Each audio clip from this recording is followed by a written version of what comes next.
Welcome to שלום, another episode of שלום tzuzamen. צילי. היי ציפי. ודאי. וכבר כולם יודעים מה זה תזוזמן ביחד? למה את נשמעת מופתעת? Oh, we are in ציפי, למה את English. נשמעת מופתעת? את מסתכלת ואת רואה את צילי לידך, את אומרת, שלום צילי, כאילו... אני באמת... כל רגע, English, every moment which is a good moment, I cherish. And I want to tell you, I really wanted you to come back because We're I'm talking, looking... wait a second, we're talking to Etgar Keret. I know. Oh, yeah. Why don't you introduce our guest because I cannot wait. Yeah, I just did. Etgar Keret. Everybody knows Etgar. Well, yeah, but still you have to give him the respect, you know. We do. A fabulous writer, known all over the place, right? No, the fact that you speak next to me in English already shows great respect. And he always says what he thinks in his own voice. Nobody can take away his voice. That's something you can tell how important the guest is by the excitement of Tzipi's voice. Right. If it goes up and she's no, a little bit confused, I tell you, no, it's look, more. Silly, this is not simple. The situation is like that. Usually, I would like to talk to people who can inspire me, right? Or can open for me new horizons. I don't want to embarrass you, but very few people I want to punch on the table and say, can you please tell me, where are we heading? What's going on? What will happen to us? You see, I'm shouting, sure, because it's like the Titanic, you know, it's going to end badly. It's worse we need the captain. Titanic, no, ended, you know how it ended, but at least people were embracing each other while they died. But here we don't embrace. But you have Tzili, I'm alone in the room. I have nobody to embrace. It's Tzili and Chewy. And Chewy. So the difference is with Titanic that the water was frozen. And here it's very hot. Yeah. But they because of the climate change, you're gonna boil in the water. That's right. Right. That so, and it's boiling everywhere, and it's very hot around us, and especially now we record in Jerusalem. So I told them. She's now in Jerusalem, as you can tell. She just told you, and I really begged them not to be here Sunday or Monday, because I know that. I don't know when we're going to broadcast, but it's going to be again, over and over again. We cannot solve Sunday, Monday, the violence between Arab and Jews. The Jerusalem Day, and the Israelis are going to march. What is it? It's the flag parade? Yes, Jerusalem. And you know, I have to tell you something that I took a cab driver. He's Arab with 12 children. And he was born here where we are at Abu Tor in Jerusalem. And he says he's scared to the future of his children. Of course. And, you know, so I don't know if you are willing and you can say, oh, come on, I came here to relax. Will you please give me some answers? Etgar is not relaxed. Can you give me, not answers, some thoughts, something to start to a direction?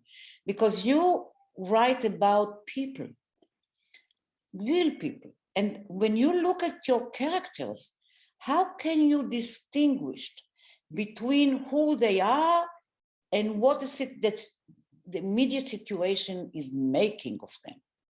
You know what I mean? Yeah, I know. Well, you know, I think that we are living inside a world or universe that very much dictates our action. You know, I think that we've been around long enough to see customs and ethics change. You know, they were not inherent. Many things that we used to do 20 years ago and seem to make sense now seem to make less sense. But what I feel in general is that I'm going to say something that is going to sound like some mumbo jumbo, but maybe it will add to something. What I feel is that, let's say, the relationship between the individual and the society had changed tremendously in the last decade or two, in the sense that, you know, that if once the individual was kind of visiting or being auditioned to be a part of society and had to take some kinds of standards. Today, it's the other way around. Today, it's basically the individuals say, you know what? I just wonder if I want to live in the world out there, because I actually have a wonderful word in my feed in Facebook where everybody agrees with me and people send me all those beautiful photos of them in vacation and the food that they're eating. So maybe I don't want to interact. Maybe I don't want to go out of my comfort zone. And I can say to you, you know, as a fellow artist and filmmaker, that in the old days, for example, when you or I would make a film, it would screen in a cinema and people would come, and if after 20 minutes it would bore them, they would go out and say horrible things about us and never come to see our movies again, which was a fair deal. But today, let's say when you reach a Netflix platform, then first of all, they have to explain to you in 3 sentences exactly what you're gonna see. And then if you say, okay, maybe I'm interested, then they show you a promo. And then if you want to see it and it's a little bit boring, you can see it in 150% speed, that the movie will go faster so you won't waste your time. So the idea is that basically every human being that goes out to the public sphere thinks that the world is there to give him a foot massage, you know, and that the world is there to serve them. And with this kind of feelings, then one can't help have vision of this world disintegrating, because the moment that let's say things even like ethics, you know, moral, when I was young, I don't know, my mom said to me, be a mensch, you know, keep your word, do this, do that.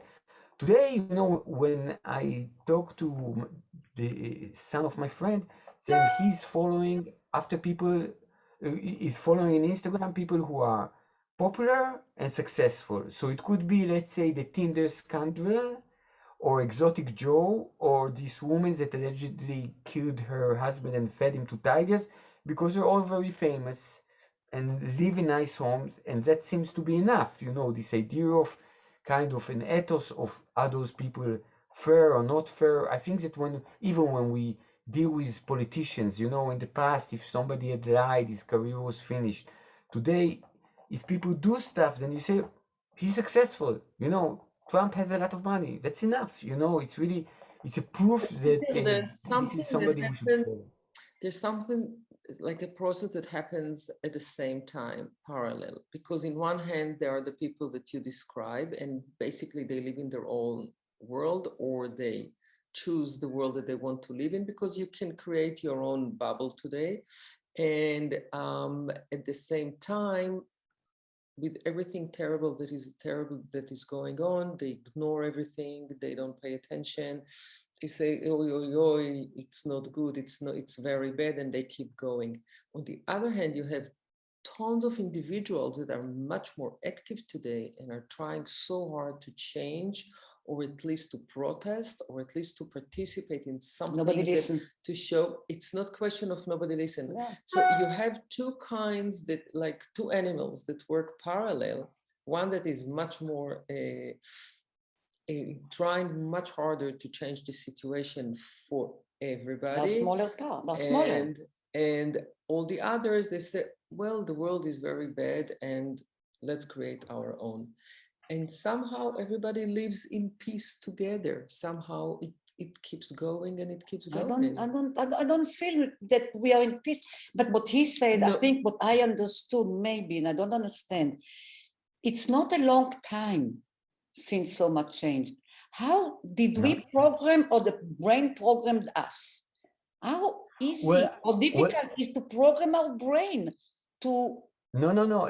What I think, you know, and again, you know, it's an elderly guy kind of a narrative. Keep saying it, and what command? No, because I'm saying that I'm sure that, you know, that people who are in their teens or 20s see the reality different now. But what I think is that it's not that they see it differently. They live in a different reality. Their reality is different than ours. For sure. They see it differently. Okay. They feel it different. But keep your thought. Yeah, okay. So what I want I don't remember what I want to say actually. We can keep on going No, with no, it. no. I I forgot. asked you, how can we? I'm scared. Okay. I remember. Yeah.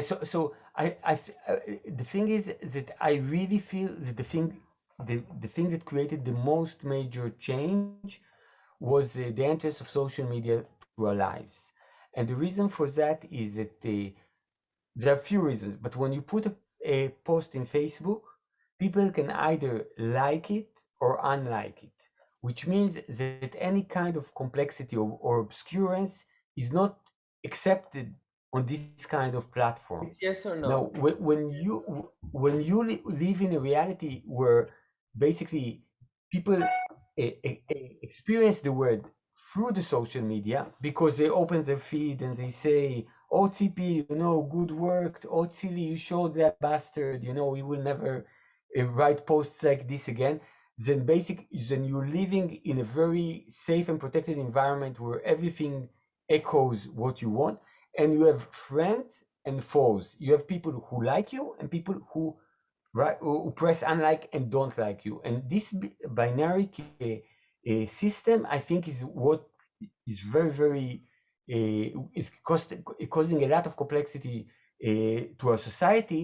And the feeling that I have is that it doesn't matter how many good individuals we'll have. It's a little bit like when you have a sport competition. Let's say you can have a very nice tempered boxer. If you put him in a ring, then he's gonna punch people. And I think that now we are living in a place, because everything is self-centered, that the place of morals is being kind of replaced by the this sense of victimhood and pain and personal suffering. So if, let's say, the moral way was to say, what does the system says if somebody murders another person? Yeah, this is wrong, you should go to jail. Now it's really like we talk about, about the identity cultures that we're living in, and in which every person basically holds very strongly to his pain and sensation of victimhood and tries to leverage it to get something. So what I want to say is that when we were younger and we would go to demonstrations, then let's say if we would demonstrate for Palestinian rights, then we would go, and we were not Palestinians, but we would still do it. If there would be a demonstration for women's right to have an abortion, I would go and demonstrate, even though I'm not a woman and I'm not intending to have an abortion. But nowadays, the feeling is that basically everybody is very, very interested in getting justice just for themselves, and that justice derives from the feeling of a victimhood that wants some kind of vengeance. And I think that that the best example for that for me was the Will Smith incident in the Oscar. I Right. think a lot of people talked about male toxicity, and I don't know what he did had to do in any way in being a male. I mean, if anybody would have dared to say that it's Afro-American toxicities, they would say he was a racist. But somehow, when you want to put crap on males, then it kind of slides. But it's okay. But I'm saying the way that I saw his action, it had nothing to do with him being a man, but it had something to do with him living in an age where basically to be a hero, to be just, to be brave, then you should I'll tell you attack people honestly, for hurting you. Right. but Edgar, there's something a little bit more personal here that went out of control, because I think she was mad at him that he doesn't say anything. And instead of swallow his air and say, hey, we can do it later, or we can deal with this later, he wanted to look I good don't for think so. her. He came for Yes. himself. He came absolutely But from his own compass, whatever because it is. no, but if you remember in the beginning, it was laughing, and then she said something, and boom, she triggered something, and it jumped, and it went out of proportion. I want to say something. I'll say something later about the role we as a society take today, trying to analyze the action of other people. They could be Sure. Will Smith or Johnny Depp, and I have a lot of nasty things to say about it, but I'll save it to later. but what I want to say about this incident is that that the Oscars exist for almost 100 years. Right. Actors are always passionate and very aggressive, and somehow we were able to go through it without anybody hitting anybody. And I think that that when you live in a reality where uh, many people can do, let's say, violent and aggressive things in the name of a cause that is just, then basically you live in a world where you have a lot of lynch mobs running around. Some of them are not fighting for just cause, others are fighting for just cause, but all of them are acting like lynch mobs. So, so some of them could hang a black man just because he was black, and others could virtually, I don't know, skip trial and try to get even and hurt somebody that they read in a post that was nasty to his children or to his wife. But Right. basically, the mechanism is the same, and it's the mechanism of vigilantes. It's the idea that society doesn't work, society doesn't punish the guilty, then it's all on us and it's all up to us. And when a guy gets up on stage and slaps somebody before a lot of people, and for obviously he was not out of control, it took him a lot of time and he did an action. When somebody does that, he thinks while doing it that he'll do something that the entire society will support him. That's the reason that you do it. I mean, Which is right. it's Somebody talked about the sickness of his wife. I mean, it makes sense. They should be doing no, yeah, but no, but Tzipi, I don't want to talk about the details. I want to talk about the general, frame. right? And the frame is that when I sit in my chair and I think that something that was done was wrong, the old Etgar says to himself, we live in an orderly world and I'll complain and somebody will take care of that and that will be handled. When I say, if somebody does something wrong, I can go and physically attack him and society will support me, I'm basically saying that the governing system where I'm living doesn't function. It's a little bit like when you drive your car, and sometimes you say, "Oh, if I would go against the direction, it would be much quicker, and there aren't that many cars, so maybe I can dodge them." But you will not do it. You will follow the laws, and you will, and if there's a red light, you stop, and if it's green, you move. Regardless of anything, because you accept that system.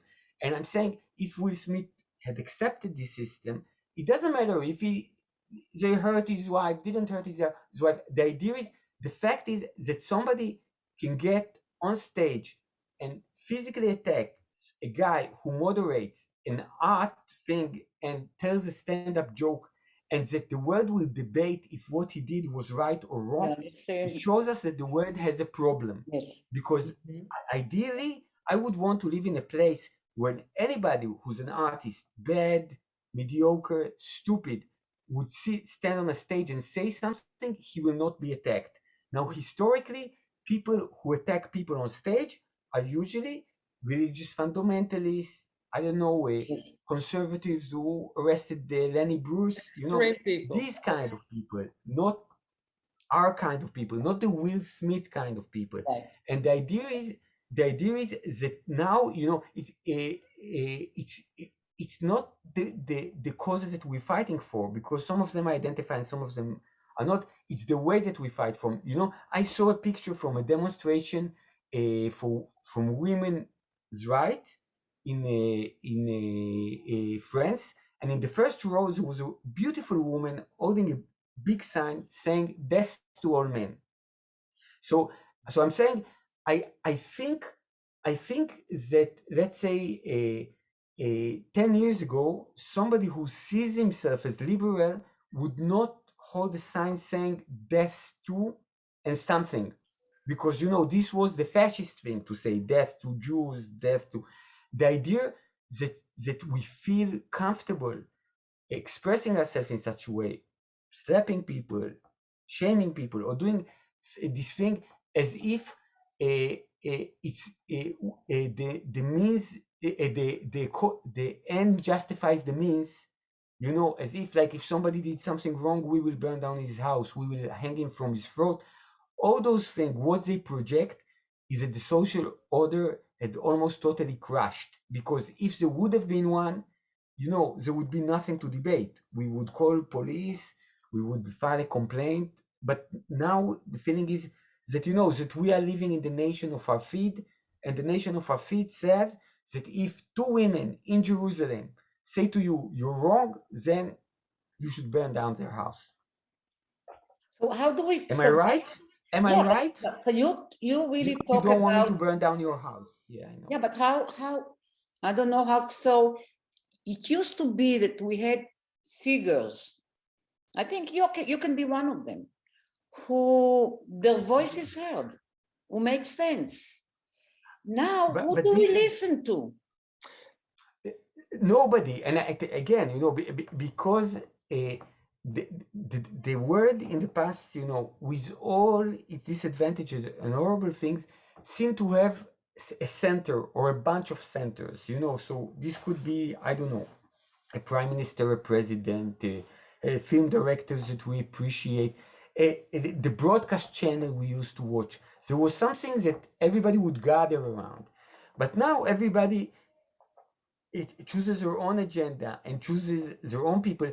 And I think that I will tell you more than that. It's not as if there are figures who speak to people, because, personally, I don't like it when there are smart people tell me what to do. I personally don't like it.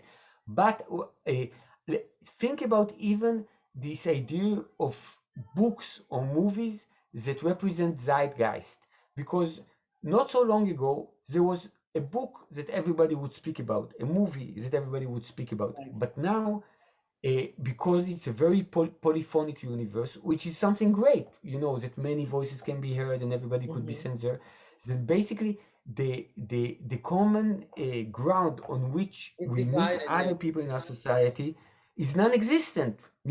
I could meet you, and I can talk to you about the best film of the year, and you talk about the best film of the year. You will not know anything about the film I'm About talking. I your will not film. know anything Yes, about. right.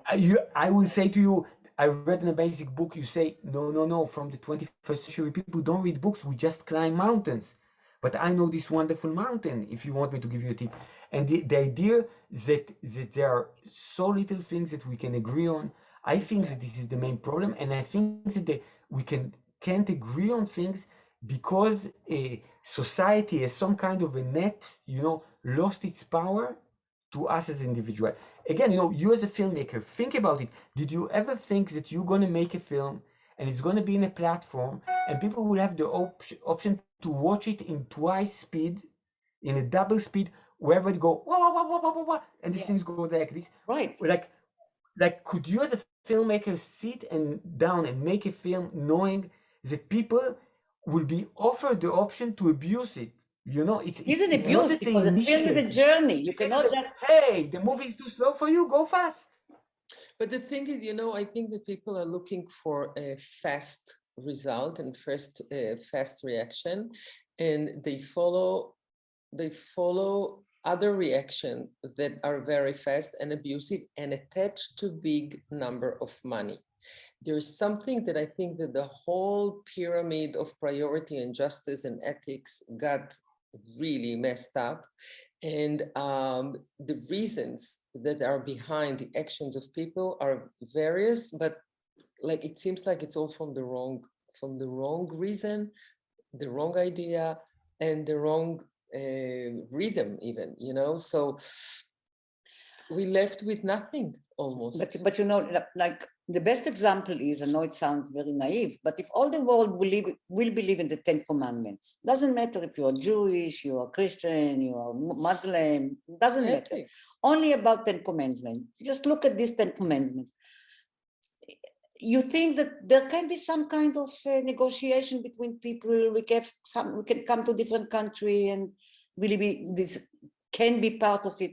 But there is nothing when I started and told you, listen, if I am lost, and I mean it, if I am lost because I never felt lost, you see, because for example, being an Israeli, I completely internalized the values of Israel, the way I grew up, believe in justice, believe in what I thought solidarity, what I thought that the country cares for me.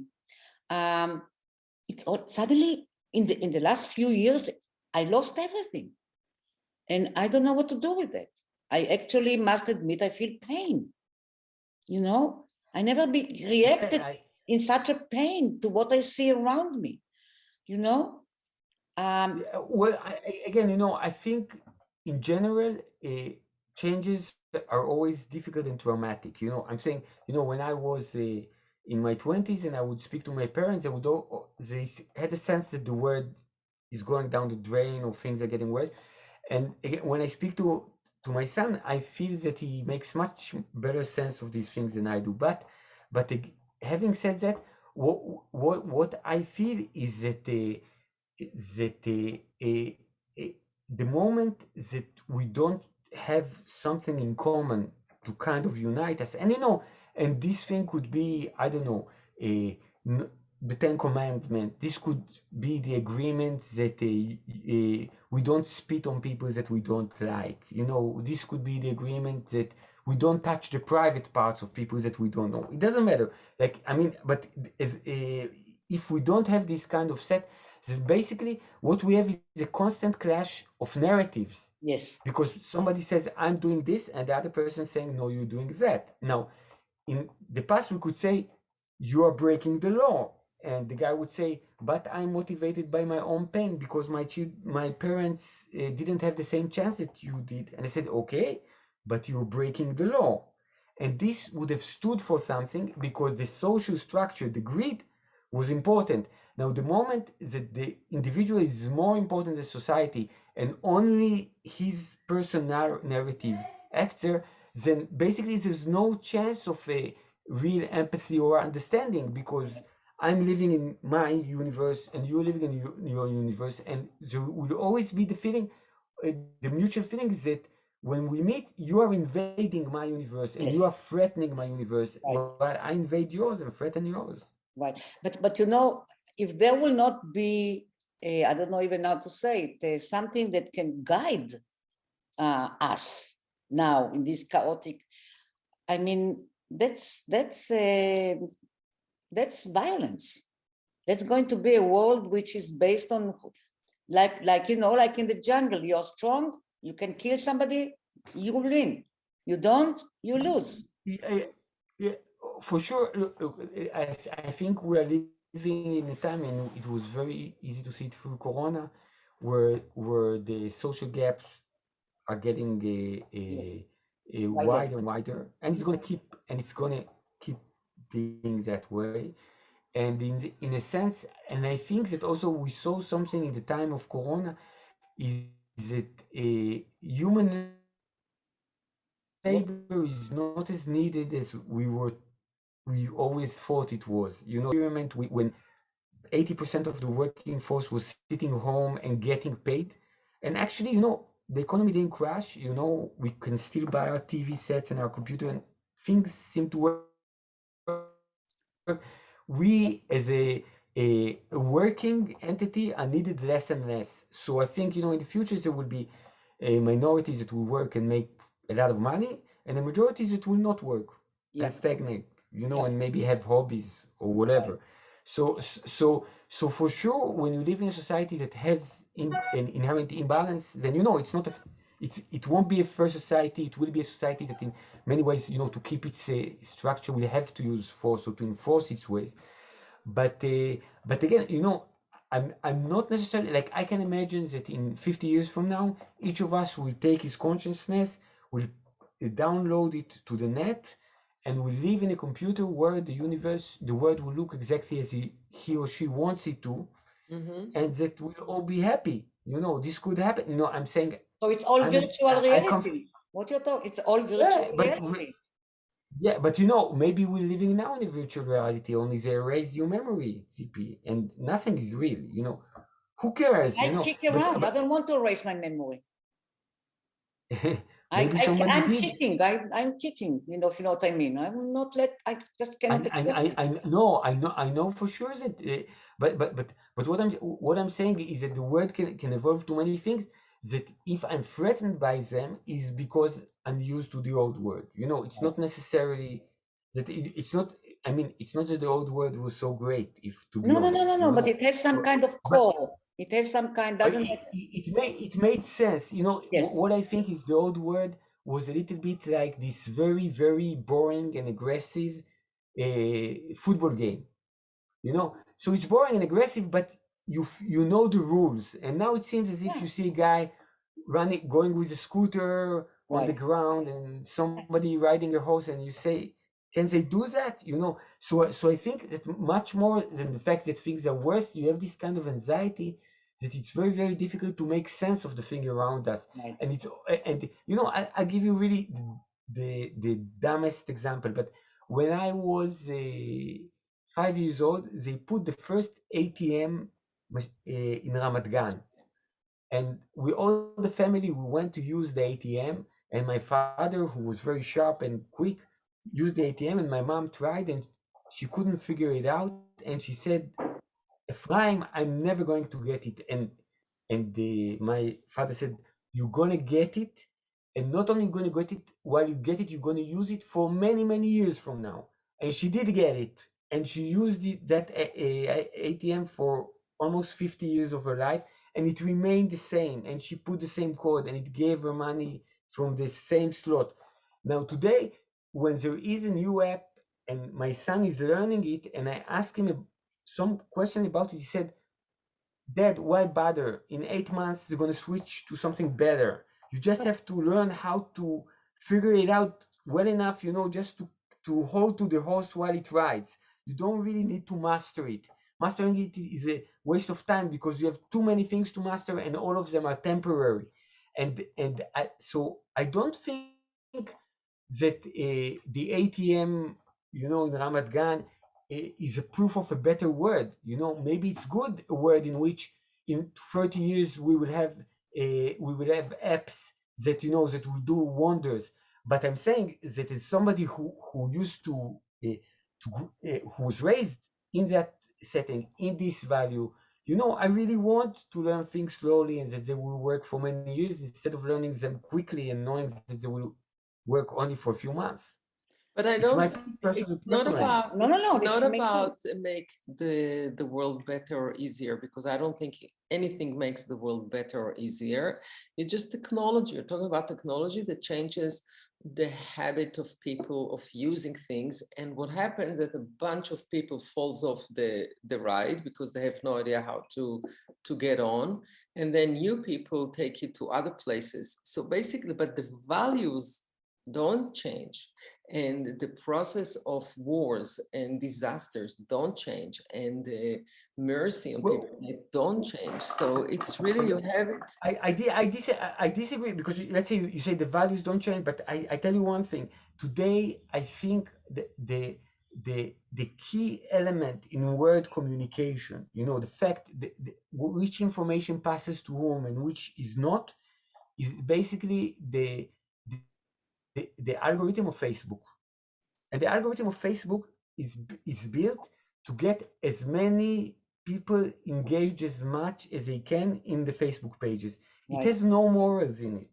No. It is blind to moral. It was not invented by people. It was invented by a How machine can I that has a ask you mission. what happened to our brain? How it's Yeah, reprogrammed? Again, it's not us programming our brain. no. It's not So us. what I want to say is basically that, you know, let's say in the past when you would go to the street, you would meet people randomly. But when you go to your Facebook page, you don't meet people randomly. I You agree meet with people you. according to the system. The system is not ethical. The system doesn't really care. You know, if you ask the system, would you be okay with me hitting Tzipi on the head with a blunt object and then eating it alive? Then the system would say, if it will get us 3 more likes, then I'm all for it. You know, because the system doesn't care. You know, it's not human. Right. And I'm saying that when this system dominates the world, and when this system is basically, let's say, saying to make something viral, it doesn't have to be true. No. We don't care if it's It true doesn't have to because be human. It doesn't have to be with humanity. I mean, yeah. I don't know where to look for humanity. So I'm saying that, let's say if you and I we're sitting together and we're saying we're going to do a competition each of us is going to write a post, and we will see which one goes more viral, okay? And then you and Tzipi, you sit down and you write this beautiful poem, a paragraph, capturing what the word had come to. And I go to the street and take a random photo of a pavement and saying, oh my God, Woody Allen just fell here and broke his neck. Ha ha ha, I'm sure his daughter is happy now. And I'll post it, then I will get 1,000 times more like your likes. readers than you do. Now, the fact is, I wrote something that not only is untrue, it cannot be true because I'm in Israel. What is Woody Allen doing in Israel? You know, it doesn't matter. And so imagine that you were students learning in a class where the teacher would say, you know what, I don't care if you know what I'm teaching. I don't care if you listen. I don't care if you cheat. But if each of you that will get up and punch somebody else in class will get an extra mark, then the class will not be quiet. It has nothing to do with us as individuals. It's us basically taking part in an experiment that is only there to create problems and trouble. Right, right. You know, I would like to, if it's possible, because I'm bothered by these two. What about literature? I mean, you talk with writers, right? Yeah. I don't know many, but I guess you talk with writers. So what do you feel where the direction is? What writers what they're looking at? Well, first of all, what I want to say is that when we talk about those changes, that I think that literature, from being some kind of a common things that we all share, you know, that when you meet somebody and you say, what good book you've read lately, then it became a very, very specific hobby. It's like, I don't know, sweat yoga of sweating, or Right. climbing mountain, Mountains. or Zumba dancing and reading. You know, it's just one of those activities that you can take or not take, but it doesn't have a central stage. I actually think that we live in an age that there are less of central stages to begin with, but if any of them exist, it's the TV series like in Netflix and other platforms. These are the people who can create discourse. But what I want to say is that what I also experience is that today we're living in a world that is totally chaotic and in many ways immoral. But when it comes to creating content for TV, then everybody is super moral. You know, it's like, I mean, if I watch a TV series in Netflix and it's about the academy, then of course the head of the department would be a woman who belongs to a minority. Yes. And of course, you know, her second will be another woman who will be an Yes. Afro-American. Or But minority. Yeah. when I finish watching the TV series and I go back to my own department, then actually the head of the department, who is the greatest guy in the world, is a man and who is white. It's only on Netflix that Right. things work. Right. But the thing is that I want to say that as artists, the expectation from artists now had really, really changed, because if in the past they said, be creative, be crazy, show us the world from a way that we were never able to see it before. Now, almost all the time, they say, show us something practical, you know, show us something That's what I came to you. This is how I that started. will, no, Show but me the show way. us, no, but show us something that will make us angry at someone, or will want us to get even with people who sell opiates, or with maybe some banks, or maybe people throwing plastic in the ocean. Because in a sense, I think that a lot of our activity, what used to be our cultural activity, is now us seeing people and getting angry at them or feeling sorry for them and making godlike decision or courtroom kind of decision, who's right and who's wrong.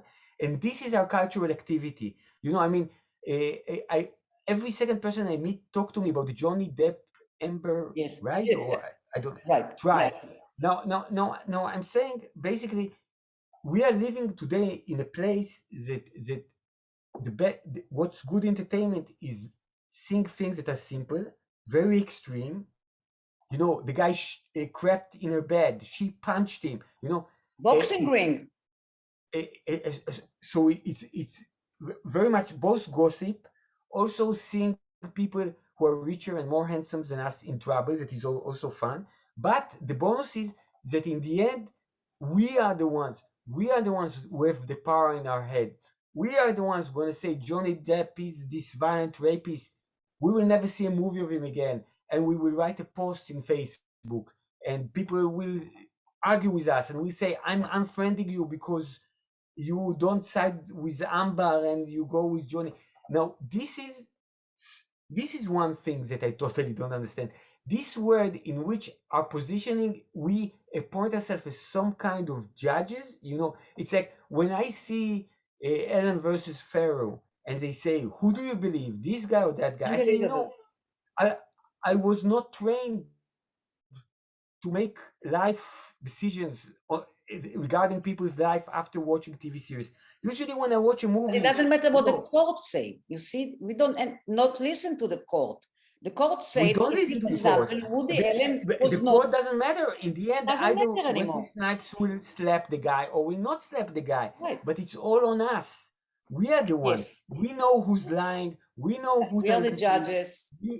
We are the most interesting people. When we eat a nice dish in the restaurant, we think we should take a shot of it and put it on Facebook so the whole world will see the perfect dish that we're saying.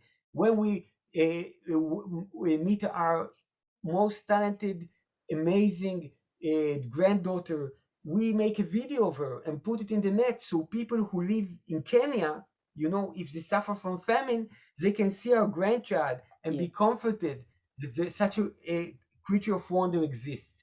So all this kind of egocentric place that put us in the center is really, if everybody is the center, then there is no center. For you as a writer, okay, so you start to write a story. Doesn't matter how long, short, doesn't matter. So you start with, never mind what character, right? There is a character then, and the character starts a journey, some journey, right? Yeah. So how can you even imagine that there are enough people that they will read the first half a page or a page in a short story, and even if they are far away from you, they will be able to join the journey of your character. How can you even create a situation when I will be willing to join a journey which is not mine? Well, I think that an artist always has this kind of hubris, and this kind of a vanity to feel that they have something interesting to share. It's the same way that you meet a guy in the street and he says, "I gotta tell you this story. You're gonna love it." And maybe you don't have to tell me this story, and I'm not gonna love it. But this guy is sure that he's gonna tell you the story, and you're gonna love it. And this, I think, is a trait that is necessary for an artist. But what I want to say is that I think if, let's say, in my mind, when I was 25 years old, I imagined that I write this story that all the world would read, or I make a movie that everybody's gonna love. Today, it's not even in my aspiration. Today I haven't used that. People, you are lucky in this way. But this is also age. This is also age and experience and understanding. No.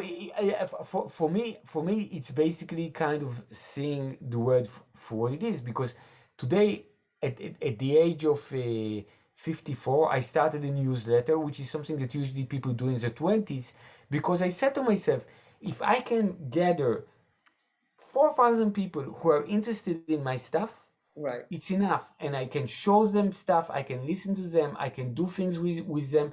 And this is where I'm going to put my energies, and this is where I'm going to put my focus. While if you would ask the young Edgar, I would say, "Oh, I want to write the script that they do in Hollywood and millions would see," And now I really don't want to, because I have a feeling that the script that they're going to do in Hollywood and that millions are going to see is going to be a very bad movie. But Edgar, there are few things, because as an artist, it doesn't matter which field of art, in order to really take the viewer or the reader or whatever the audience with you, you have to be a great artist. If you're a great artist and it crosses the line, they're with you, they follow, they go. The question is if you really have something to say that interests them. But this is always, and I think something in the whole artistic world is changing a little bit. At the same time, with the newsletter, you know that people don't really have much patience, so you don't need 100 pages to tell them. You can tell them in But one he tells page. it in stories, short stories. Short stories. They're with you in a second, and your people are with you. And basically, this is the little community that you carry with you everywhere, and it doesn't matter where you are, and they're yours. There are few worlds that are happening at the same time now. On many levels, and there's room for all of them. And there's one big thing that is moving slowly, and there are all the little things that are moving very fast. And you need to navigate or to get an anchor and just say, this is my point. Everybody will come to my point and we'll go together wherever. There's so many things happen at the same time. It's so hard to get one arrow and say, this is the way, because there's so many things. Yeah, but the arrow, it's hard to find one thing. But you know, now I come from my own corner. So I did mention, for example, the relationship of Arab and Jews, Israelis. And it really got worse. You know, it's getting, I don't know if you think so, but I think unless I don't know what, cycles, but the cycles become bigger and bigger. I mean, it become more and more. Now, who is giving us any, so you have the narrative of the Israelis, Jews who don't want to hear about the Arabs. I mean, fuck off, sorry. You have the Arabs who are in some way, you know, cannot really become part, and they, you know, produce also violence. You have the government or whatever, or schools. You know, I will go further than that. You know, I will speak about, you know, I just came out with a film, the friendship between two women, Israeli and Jewish. I couldn't get money because who wants to hear story about wants to hear Israeli and Arab? Who wants to be? And then you have the gap. No, there is nobody who is taking and trying somehow slowly to build nothing. And you stand there and you look, and they shove your film for 2.5 weeks. They like just put it in, you know, between whatever. And I want to tell you something very sadly, that next week, 2 weeks from now, you know, I'm going to have a special screening. And I thought it's a special screening, 55 years for the occupation, right? I cannot say the word occupation. I cannot call, I'm making this film in order to think what is it, the complexity of Arab and Jews, and what the consequences of the occupation. I cannot even use this word because it will be after. I'm not allowed to. I was asked not to mention the name occupation. So suddenly, when we invited you, is because like we invited you when the anger is at its peak, at least as far as I'm concerned. So who is going to say something? No, again, you know, people say things all the time. The question is what is being done. But what I want to say about the Israeli-Palestinian conflict, that actually what's very interesting in it is that fundamentally things didn't change a lot, but the way that we perceive them changed a lot. Because I think that, you know, in the 70s, let's say, or 80s, or even the 90s, then the argument would be, let's say, I would say it's not moral to occupy other people's land, and the people from the right wing would say, I don't know, but in the Bible they say it's our land. Okay, this would be the line of the argument. But today, the question if it's proper or moral to hold other people's land is totally not an issue. It's not on the table. It's not a question. The question is, what are they going to do if we won't give it back? This is the question, because I'm saying when you live in a world where the idea of morals is less important, or maybe it's important, but in a Netflix series or in the ways that we talk, but not in the ways that we act.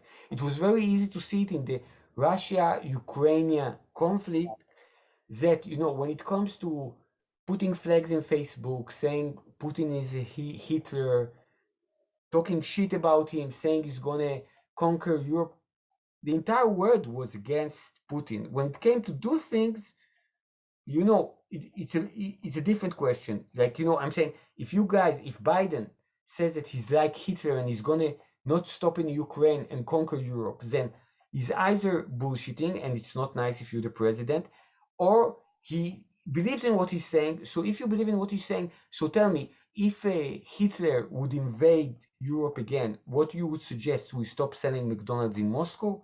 So I'm saying the gap between those two narratives, this idea is that everything is horrible and everything is extreme and everything is unbearable, and at the same time, but we're doing nothing because it's not in our interest, is really the kind of narratives that we're around. And when you talk about the Israeli-Palestinian conflict, then I'm saying a conflict that is so loaded religiously and historically, etc., that even when the world was inclined to solve it, we were unable to solve it. Now, nobody's into solving anything. People get tired and get bored with this. And they're all post-traumatic anyway. No, but they get tired and get bored with anything. It's like, my brothers told me we had two years of Corona until Putin came and cured us in 5 days.